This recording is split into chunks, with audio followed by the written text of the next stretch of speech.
Welcome to Modern Lifekeeping, where we discuss ways to thrive in today's world. I'm your host, Lori Christine. How many of us have felt stuck at one time or another in our lives? We may feel stuck in any area of our life. We may be stuck in our feelings, thoughts, or perception. There are many reasons why we become stuck. Sometimes we are stuck and don't even realize it. Instead, we wonder why we are not making progress or why things don't seem to be going our way. We may feel angry, confused, frustrated, or any other number of emotions. Feeling stuck is a form of resistance. Resistance to living our best life. Resistance to investing in ourselves. Resistance to unpacking whatever it is that's keeping us stuck. Feelings of being stuck and other indicators like lack of progress and one problem after another is happening for us. Stuckness is an indicator that we are not on the path of least resistance. Perhaps there is a turn we can take or a step we can make that can propel us forward. Unfortunately, instead of taking turns or steps in a different direction, most of us freeze and remain stuck. We become mired in the emotions. We surround ourselves with excuses. We refuse to take responsibility for our decisions. We have others to blame. Our thinking is dysfunctional and sabotages instead of serves us. What if we embrace the idea that we create our own lives? Our lives do not create us. What if we understood that feelings of being stuck, actually being stuck, or thinking we are stuck are all ways that our intuition is communicating with us? Resistance is showing up to illuminate what needs healing so that we can move forward. Reasons we may become stuck include lack of emotional regulation. Managing our emotions means we allow our emotions to flow through us. We do this by observing instead of embodying them. After all, we are not our feelings. Our feelings are merely messengers showing up to illuminate where we are out of alignment with the best version of ourselves. It may help to focus on and identify the emotion and then reflect on why the emotion may be showing up. Many times our emotions are signaling a belief we have that is limiting us. Limiting beliefs are another cause of feeling stuck. As aware as I am of limiting beliefs, I continue to uncover them regularly. They just get deeper and more obscure, but they are still there. One limiting belief in particular gets a lot of attention, but people don't seem to realize it is limiting. Perfectionism is a core value for some people. This drive for perfectionism can block clarity and expansive thoughts. We are limited by the belief that we have to prove ourselves as perfect instead of believing we already are perfect. The need or drive to be perfect often leads to procrastination or obsession. What seems like a positive trait, being perfect, is actually a roadblock to us completing projects and moving forward.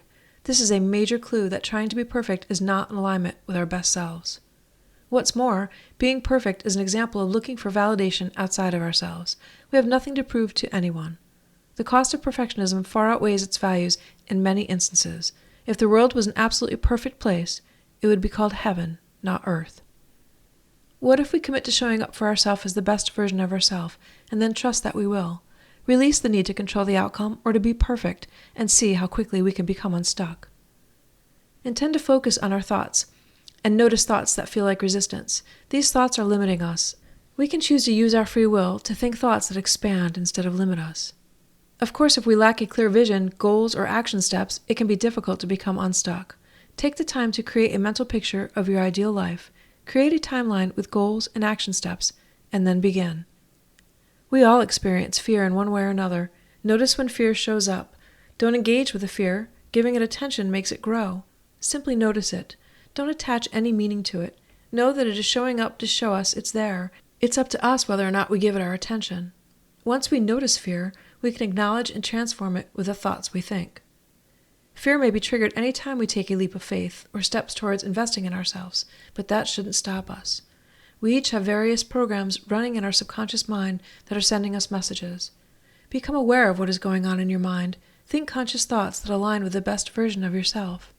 Fear itself is not a problem. It only becomes a problem when we allow ourselves to become stuck in fear. This is most likely to happen when we focus on the fear. Remember, don't focus on the fear. Focus on your goals, your dreams, and the action steps that will get you there.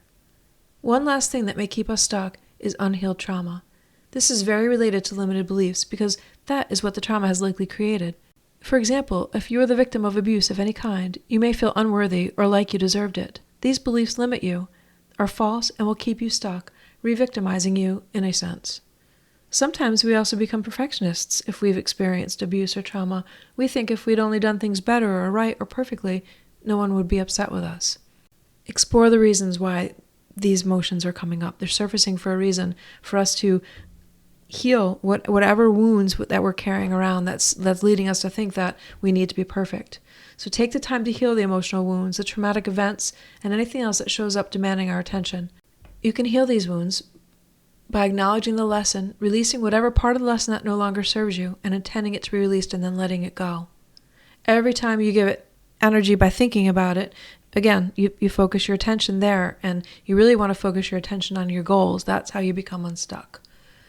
But most importantly, to become unstuck, we must change the energy of feeling stuck. What is the opposite of stuck? I would say flowing, moving, relaxing. These all feel better than being stuck.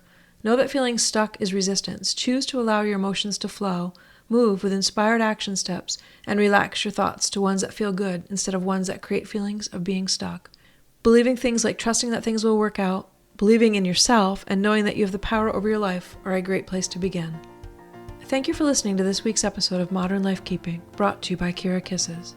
Awareness, accountability, detachment, present-mindedness, and self-love are all the tools that help you manage when you feel or think you may be stuck.